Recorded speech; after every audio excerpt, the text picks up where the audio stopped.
Shalom. Berikan dulu tepuk tangannya bagi Tuhan Yesus. Haleluya, haleluya, haleluya. Semua karena anugerahnya. Amin. Tuhan Yesus baik bagi kita semuanya. Yang percaya sama-sama katakan amin. Amin. Haleluya. Dia Allah yang luar biasa. Yang percaya katakan haleluya. Haleluya. Angkat tanganmu. Angkat tanganmu. Haleluya. Dan berikan tepuk tangan yang bermulut. Yesus, haleluya. Mari kita siapkan hati kita dan tertuju kepada Tuhan.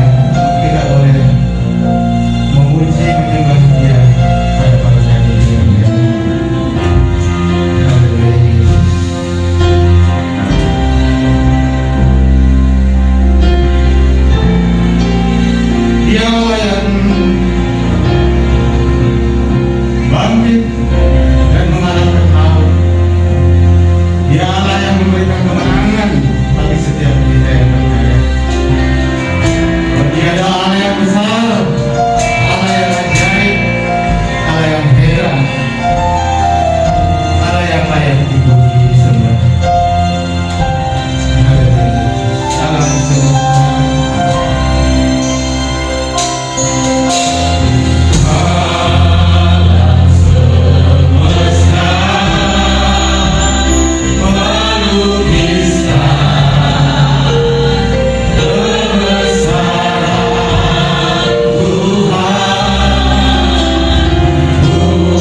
memandang padamu Tuhan, yang mencari wajah-Mu Tuhan. Haleluya Yesus, haleluya Yesus, Engkau pilih kerinduan kami. Oh, kami rindu akan Engkau Bapa. Kami menunggu Engkau, meninggikan Engkau Yesus Tuhan yang baik. Haleluya Yesus, Engkau baik.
Namamu besar Tuhan, namamu berkuasa Bapa.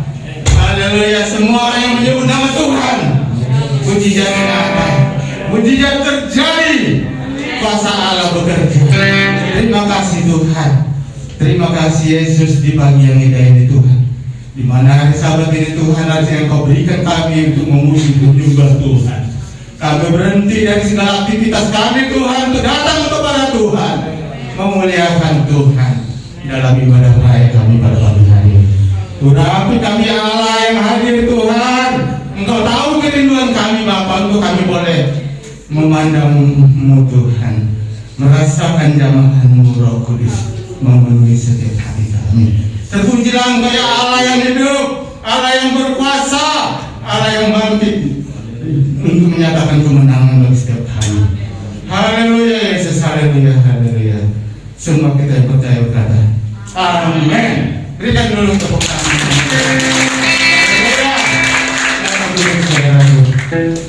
Semua kita percaya bahwa Tuhan itu baik. Amin. Tuhan itu bekerja bagi kita. Dia tidak pernah diam.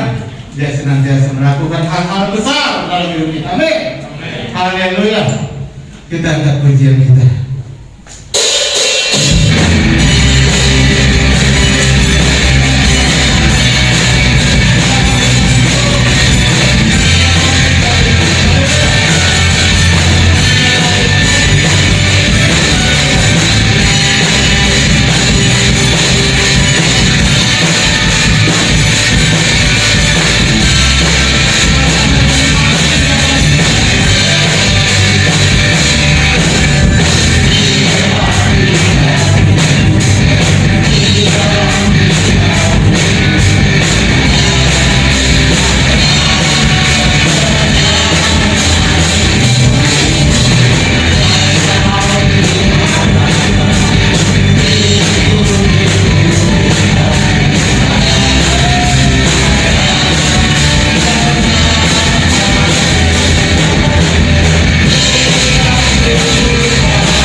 begitu banyaknya, begitu luasnya. Haleluya. Mari kita bangkit berdiri.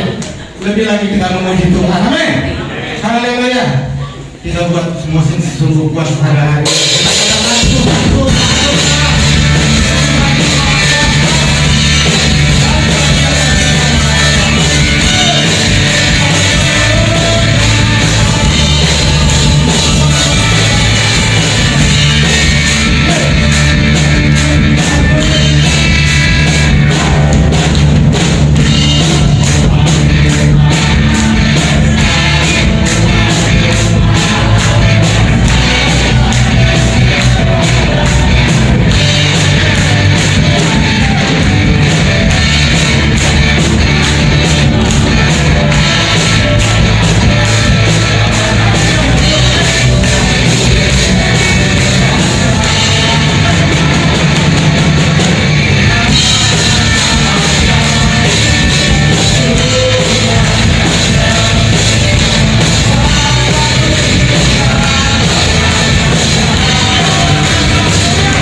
menguatkan kita dan menegur kita.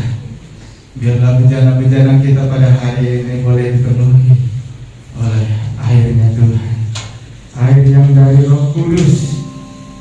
Haleluya, haleluya.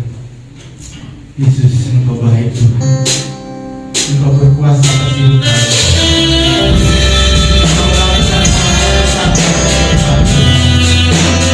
Hallelujah.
ketika kami melewati hari-hari kami Tuhan, kami kuat, kami teguh Tuhan, karena ada Engkau di dalam kehidupan kami. Pagi ini Tuhan, kami rindu Bapa. Kau melawat kami melalui kebenaran firman-Mu Tuhan, sehingga firman-Mu tidak berlalu dengan sia-sia Bapa, tapi boleh tertanam, boleh tertancap di dalam hati kami, sehingga kami sungguh-sungguh mengerti kehendak-Mu di dalam kehidupan kami. Terima kasih Bapa di surga, terima kasih. Ini kami Tuhan, urapi kami Tuhan. Hanya di dalam nama Tuhan Yesus Kristus kami berdoa dan mengucap syukur. Haleluya, amin. Shalom. Selamat pagi. Apa kabar? Luar biasa. Kita percaya bahwa kehidupan kita setiap hari adalah luar biasa karena ada Tuhan Yesus yang bersama-sama dengan kita. Pagi hari ini tema yang diberikan bagi saya untuk firman Tuhan yaitu mengapa kau menangis? Mengapa kita bisa menangis? Mengapa kita bisa bersedih? Kita mau sama-sama belajar. Mengapa kau menangis?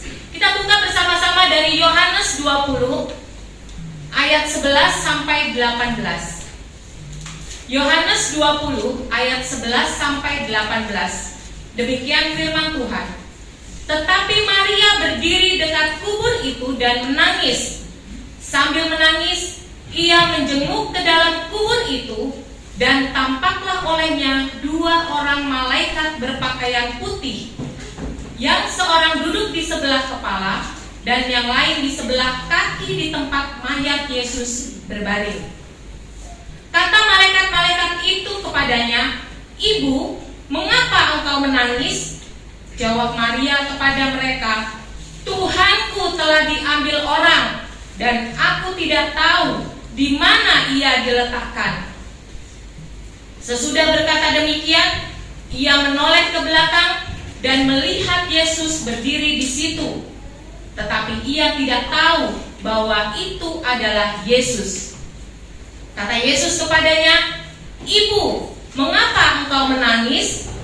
Siapakah yang engkau cari?"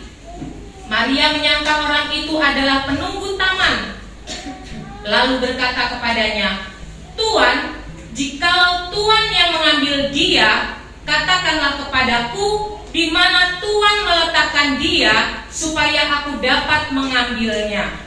Kata Yesus kepadanya, "Maria." Maria berpaling dan berkata kepadanya dalam bahasa Ibrani, "Rabuni," artinya guru. Kata Yesus kepadanya, "Janganlah engkau memegang aku, sebab aku belum pergi kepada Bapa. Tetapi pergilah kepada saudara-saudaraku dan katakanlah kepada mereka bahwa sekarang aku akan pergi kepada Bapakku dan Bapamu, kepada Allahku dan Allahmu." Maria Magdalena pergi dan berkata kepada murid-murid, "Aku telah melihat Tuhan," dan juga bahwa Dia yang mengatakan hal-hal itu kepadanya. Amin. Untuk firman Tuhan, kita akan melihat kata menangis diucapkan sampai atau dikatakan sampai 4 kali, yaitu di ayat 11 2 kali, di ayat 13 dan di ayat 15. Kata menangis di sini menggunakan kata dasar klaio yang berarti menangis, meratap. Berarti tangisan Maria Magdalena bukan hanya sekedar menangis dengan mengeluarkan air mata, akan tetapi satu tangisan yang disertai ratapan dengan bersuara, dengan satu perasaan yang sangat kehilangan, satu kehilangan yang mendalam, ya. Mungkin kalau kita datang ke tempat perkabungan, ya, atau mungkin kita sendiri pernah merasakan satu kehilangan orang yang kita kasihi, tentunya kita akan menangis dengan satu perasaan yang benar-benar kehilangan. Akan ada perbedaan dengan mungkin orang yang tidak mengenal orang yang di masa perkabungan, ya dia mungkin akan ya hanya empati ya, tapi menangis, bisa juga bersedih, tapi tidak sampai meratap di dalam hatinya. Mungkin tidak pada saat perkabungan ya, biasanya juga mungkin pas sudah lewat dari hari perkabungan, misalnya 3 hari ya, udah mulai merasa sepi, kehilangan, nggak ada sanak saudara yang datang, itu biasanya kesedihan kita akan semakin terasa gitu ya. Nah, siapa yang menangis? Kalau kita lihat dari di sini, tentunya Maria Magdalena. Siapa Maria Magdalena? Maria Magdalena adalah Maria dari Magdala. Itu di dalam Lukas 24 ayat 10. Karena Maria ini populer, nama yang tren ya. Mungkin kalau di Jawa biasanya Joko ya, nama tren tuh, Mas Joko ya. Nama-nama yang populer gitu ya. Nah, di sini Maria juga banyak yang mengiringi Tuhan Yesus. Ada Maria dari Magdala, dari Magdala, ada Maria Ibu Yesus, ada Maria yang lain. Nah, terkhusus ini adalah Maria Magdala. Siapa Maria Magdala? Dia adalah seorang wanita yang telah dibebaskan dari 7 roh jahat. Ya, itu di dalam Matius, di dalam Markus 16 ayat 9 dan di dalam Lukas 8 ayat 2. Mungkin kita di sini ada yang pernah melihat orang yang dimasuki atau kerasukan setan, ya, atau dikuasai dengan kuasa kegelapan. Biasanya orang itu akan tersiksa. Tetangga saya di kampung, ya, ada anak, dia boleh dibilang seperti orang yang dikuasai oleh setan, ya, karena memang dukun juga bilang begitu. Ini ada yang nungguin nih, anaknya tuh suka bengong ya, dan anak ini nggak sekolah karena kadang suka ngamuk, akan sangat beda tipis dengan orang yang depresi. Kalau makan segunung-gunung tinggi pun naik-naik, melebihi orang yang macul kalau kata orang di Jawa. Ya, bisa 2 piring, 3 piring, sebakul, sampai orang bingung itu makan buat siapa gitu ya. Nah, jadi itu baru 1 roh. Kalau 7 itu bahasa yang sempurna. Artinya kuasa roh jahat itu begitu mengikat Maria sehingga dia gak bisa ngapa-ngapain. Makanya waktu ketika dia dibebaskan oleh Tuhan Yesus, Maria ini bukan hanya ikut Tuhan Yesus saja ya, tapi dia melayani Tuhan dengan sungguh ya, melalui keuangannya ya. Kalau kita baca ceritanya di dalam Lukas 8 ayat 23, Maria itu mengikuti Tuhan Yesus dan murid-muridnya kemanapun mereka pergi. Hidupnya diserahkan sepenuhnya kepada Tuhan sebagai gurunya, kepada Tuhan Yesus. Bukan hanya saat mengikuti Tuhan di waktu Tuhan melayani, artinya di waktu keadaan yang baik-baik saja.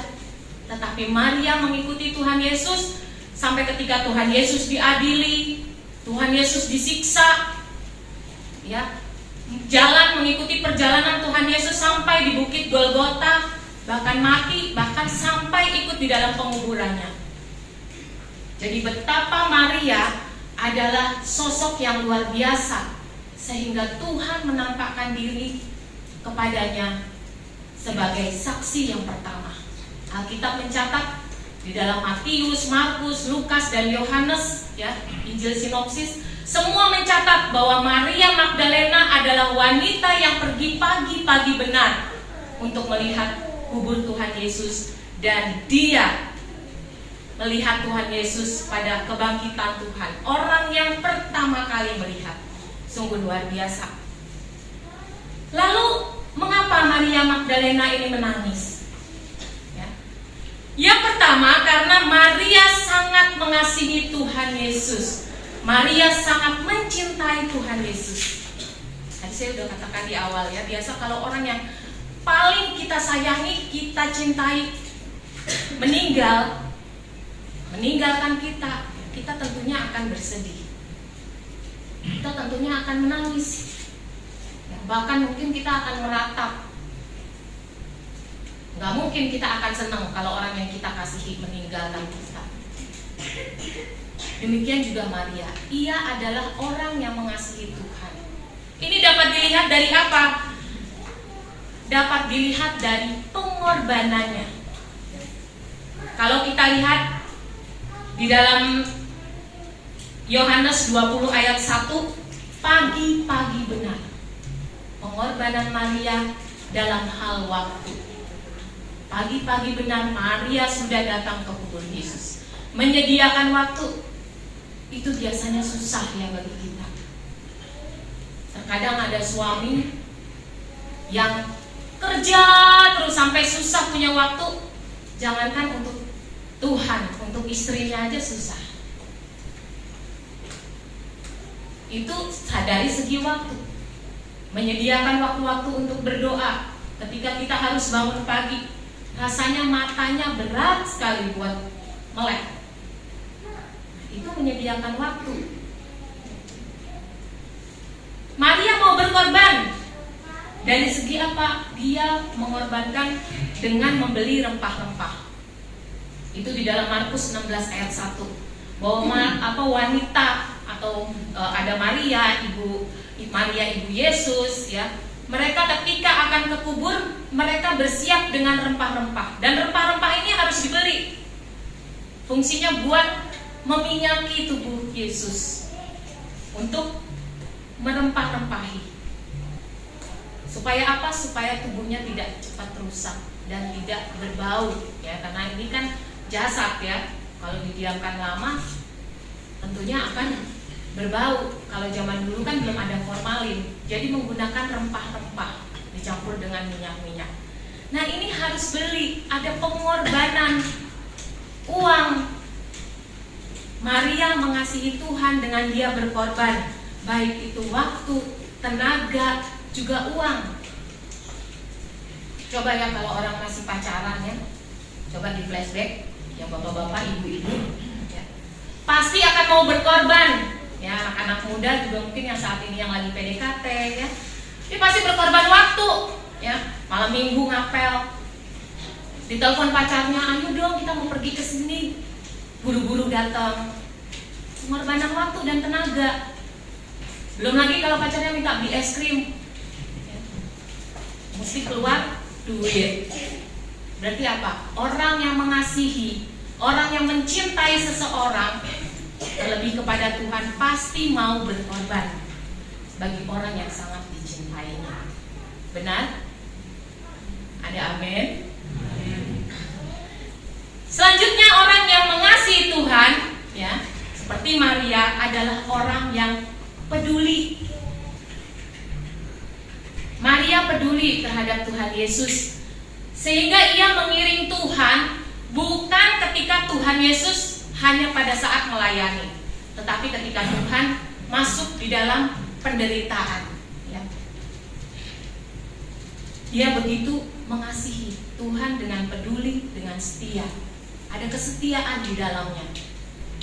Bagaimana dengan kita, suami istri?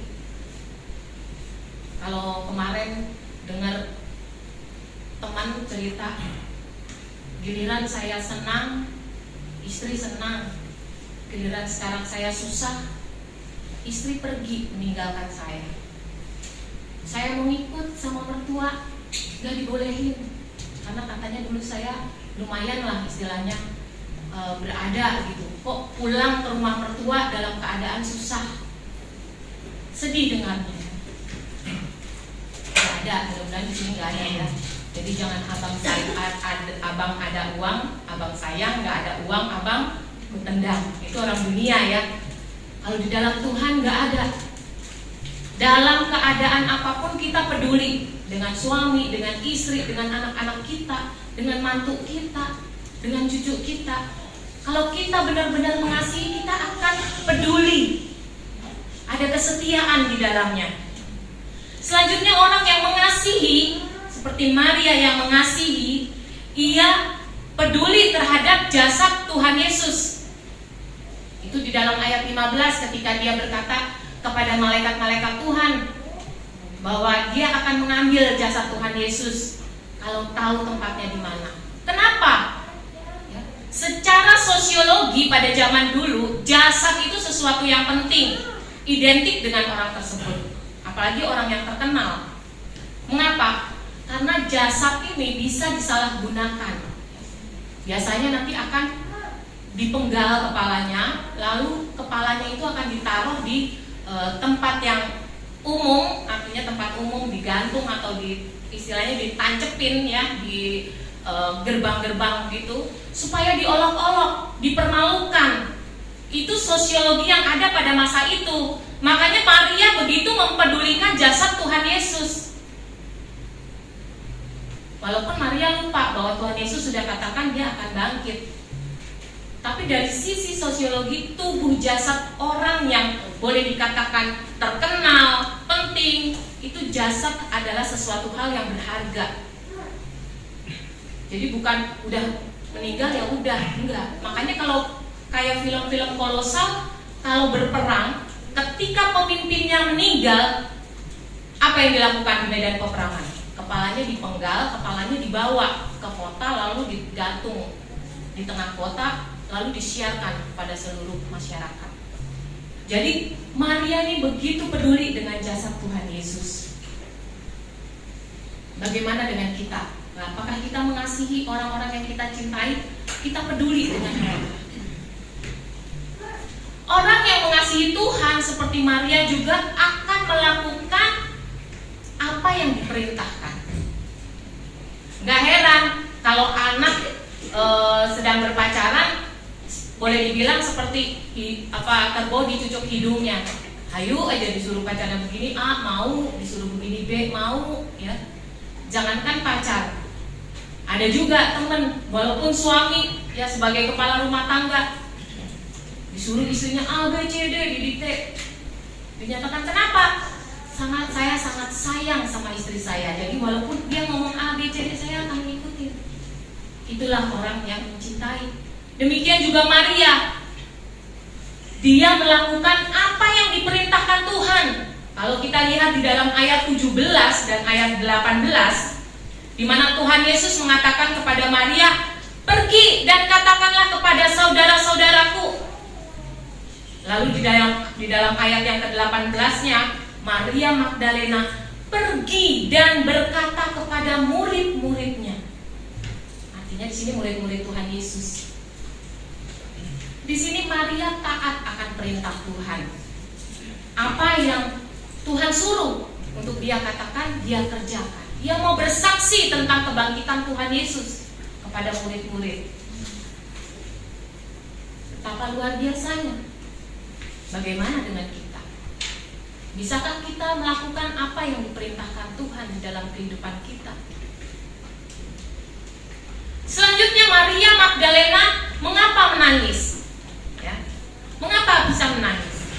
Karena memiliki hubungan yang dekat, memiliki hubungan yang intim dengan Tuhan. Ketika kita memiliki hubungan, entah itu hubungan orang tua dengan anak, kakak dengan adik, dengan saudara yang masih ada hubungan darah, ataupun dengan sahabat kita yang sudah kita anggap seperti saudara kita sendiri, maka kita memiliki kedekatan, memiliki satu hubungan yang baik, satu hubungan yang intim. Ketika kemarin saya isoman ya, udah sebulan lebih ya, bulan yang lalu lebih, 2 bulan. Itu karena saya OTG ya, saya nggak merasakan apa-apa.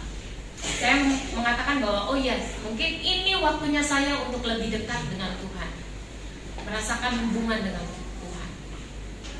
Namun di hari ke-13 itu saya nangis sesenggukan. Kenapa? Saya teringat sama anak saya yang bontot, ya, sama Semi. Karena sehari-hari itu kan saya deket, ya, karena dia paling bontot dan istilahnya boleh dibilang masih kecil, jadi mau dia papain. Biasanya saya suka kuyul-kuyul kepalanya, ya kan? Saya suka peluk-peluk, saya suka cium-cium, gitu ya. Kalau yang gede memang dekat, tapi karena sudah besar, tentunya kita perlakukan nggak seperti anak kecil. Hanya Semi lah yang dekat sama saya, gitu ya. Saya nangis. Suami saya bilang, kenapa kamu nangis kok sampai kayak orang sesenggukan gitu? Udah cup-cup katanya. Padahal saya setiap hari video call bisa 3-4 kali, apalagi kan kedengeran kalau mereka lagi berantem tuh ya. Saya langsung video call. Kenapa tuh? Adiknya diapain gitu ya. Kadang-kadang telepon juga sama saya ini sendiri video call. Tapi ada sesuatu yang hilang. Kenapa? Karena nggak berhubungan secara touch. Artinya nggak melihat secara real. Ya. Kalau video call kan bukan real, artinya ada jarak, ya, jarak yang jauh. Kita nggak lihat secara real gitu. Jadi saya tuh nangis kenapa? Karena saya nggak bisa megang dia, nggak bisa nguyel-nguyel, istilahnya ya, nggak bisa peluk-peluk. Itu kita yang ada hubungan darah. Bagaimana Maria juga menangis karena dia juga memiliki hubungan yang dekat dengan Tuhan. Karena sehari-hari dia ikut Tuhan, kemana Tuhan pergi dia ikut, melayani Tuhan. Ya, kalau wanita-wanita biasa menyediakan makanan, tentunya ada satu rasa kehilangan yang sangat. Makanya Maria menangis. Nah, karena ada hubungan yang dekat itulah, maka Maria boleh dibilang bisa peka akan suara Tuhan. Di dalam ayat yang ke-16 ketika Tuhan Yesus memanggil Maria, Maria langsung tahu bahwa itu suara Tuhan Yesus. Dia peka. Langsung dia katakan Rabuni, yaitu guruku. Ketika hubungan yang dekat itu, kita akan peka. Suami istri, ya, tahun pertama, tahun kedua itu masih saling mengenal, belum peka. Tapi semakin masa istilahnya perkawinan semakin panjang akan semakin peka. Udah tahu tuh istrinya bunyi sendok ting sama tung gitu ya, udah tahu istri lagi ngambek. Atau mungkin suami baru pulang kerja, kalau waktu masih tahun pertama nggak tahu tuh suaminya lagi kesel atau apa, istrinya dengan ininya aja gitu ya. Tapi begitu udah memasuki tahun yang semakin mengenal, akan tahu ketika suami pulang kerja bentuk wajahnya seperti apa, bentuk wajahnya seperti apa, udah tahu nih suamiku habis sibuk, terlalu sibuk. Atau mungkin suamiku baru dapat bonus, ya udah tahu tuh mukanya ya. Apalagi istri ya biasanya lebih peka. Bener nggak? Ya, biasanya sih begitu pengalaman ya. Jadi semakin kita mengenal, kita akan semakin peka. Mengapa Maria mengatakan kepada Tuhan Yesus Rabuni, guruku? Berarti ada hubungan yang dekat karena Maria setiap hari bersama Tuhan Yesus. Ya, kalau zaman dulu guru itu nggak seperti sekarang mengajar dari pagi sampai siang atau sore. Kalau zaman dulu namanya orang meguru, ya kalau di Jawa bilangnya meguru, itu murid harus ikut gurunya di rumah gurunya. Coba mungkin ada yang masih ingat tuh film apa 212 itu apa ya? 212 itu. Iya, Wiro Sableng ya. Itu kan muridnya ngikut gurunya. Nanti ketika dia udah bisa semua jurus yang gurunya ajarin, baru gurunya bilang, "Kamu keluar." Ya. Pergi cari keadilan bagi orang-orang yang mungkin lemah ya. Berikan keadilan bagi mereka. Nah, itu guru pada zaman itu. Makanya Maria mengatakan guru, Rabuni ya. Ketika Tuhan Yesus memanggil, dia peka. Kenapa? Karena kehidupannya sehari-hari bersama gurunya. Bagaimana dengan kita? Kehidupan kita. Apakah kita memiliki kepekaan kepada Tuhan? Bagaimana membangun kepekaan kita terhadap Tuhan kita? Datang pada Tuhan tiap hari, baca firman Tuhan. Karena itulah cara kita mengenal Tuhan. Kalau Tuhan karuniakan bagi kita, ya seperti mungkin orang-orang yang bisa mendengarkan suara Tuhan, puji Tuhan. Tapi kan gak semua orang dikasih kepekaan Tuhan untuk bisa mendengar, benar-benar dengar audible ya, mendengar suara Tuhan langsung ngomong gitu kan. Gak semua orang dikasih kepekaan itu. Tapi Tuhan memberikan kepekaan melalui apa? Firman. Ketika kita baca firman, ketika kita susah, Tuhan ingatkan, ayat itu akan muncul. Itulah kepekaan yang Tuhan berikan bagi kita. Jadi pagi ini renungan bagi kita, sudahkah kita mengasihi Tuhan kita dengan sepenuh hati kita, dengan apa yang ada pada kita, dengan segenap jiwa kita? Karena ketika kita menyatakan kita mengasihi Tuhan Yesus, ketika kita mencintai Tuhan Yesus, maka seluruh kehidupan kita adalah untuk Tuhan. Baik waktu-waktu, tenaga, harta kita, kepedulian kita, ketaatan kita, untuk kita menjadi saksi Tuhan. Sudahkah kita memiliki hubungan yang erat dengan Tuhan hari-hari ini? Di masa-masa yang sulit, sudahkah kita peka akan panggilan Tuhan buat kehidupan kita, untuk kita terus menjadi saksi Tuhan? Amin untuk firman Tuhan. Kita mau bangkit berdiri di hadapan Tuhan. Kita mau nyatakan, ku mau cinta Yesus selamanya. Ku mau cinta Yesus selamanya. Haleluya.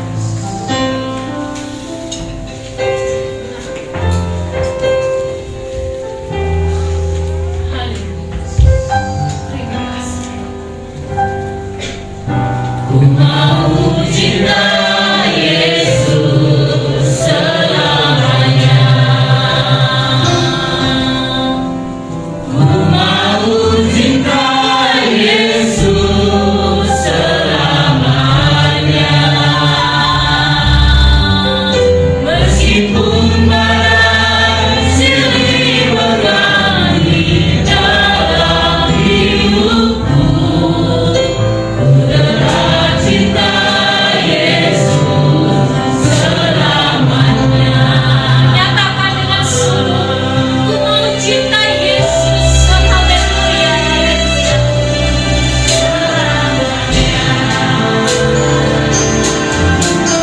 Ku mau cinta Yesus selamanya. Meskipun badai silih berganti dalam hidupku, tetap cinta Yesus selamanya.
Jadikan kami seperti Maria, Bapa, memiliki kelekatan dengan Tuhan Juru Selamat kami,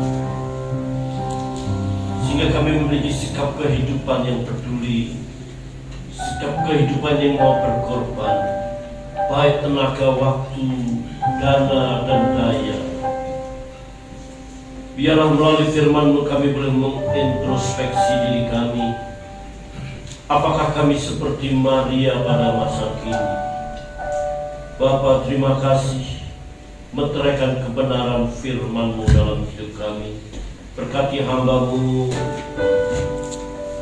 dengan kuat kuasa urapan dari tempat yang maha tinggi.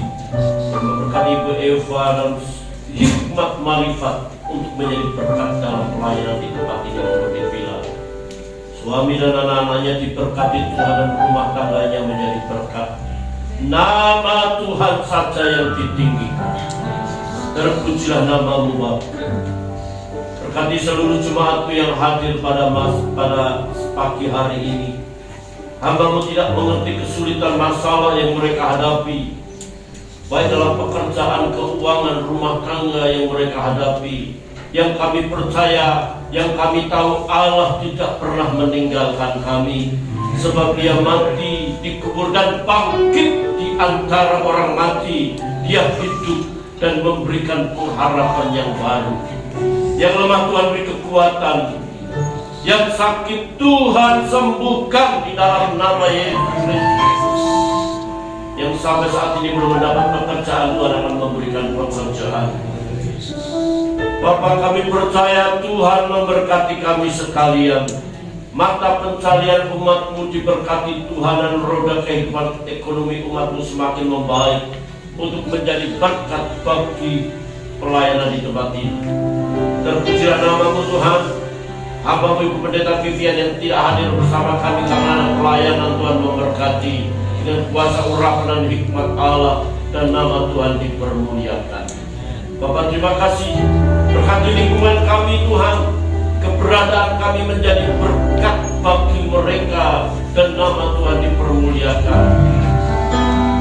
Di lingkungan kami RT RW sampai Presiden kami Bapak Insinyur Joko Widodo, Tuhan memberikan hikmat untuk mengatur negeri ini, sehingga keamanan, ketentraman nyata, perekonomian semakin membaik, semuanya berdampak dalam hidup kami.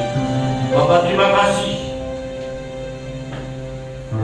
Sekiranya jemaat-Mu sebelum pulang akan memberikan persembahan bagi-Mu, berkati persembahan umat-Mu. Jemaat-Mu tidak menjadi miskin dan berkekurangan dengan memberi persembahan ini. Jemaat Tuhan semakin diberkati Tuhan dan menjadi berkat buat pelayanan di tempat ini. Pimpin perjalanan kami pulang sampai ke rumah dengan selamat, dengan penuh sukacita, dengan membawa berkat Tuhan. Saudara, arahkan mata hatimu dan pulanglah dengan berkat Tuhan, yaitu berkat damai sejahtera dari Allah Bapa, kasih setia dari Yesus Kristus Tuhan, dan persekutuan Roh Kudus menyertai saudara pagi hari ini sampai Maranatha. Yesus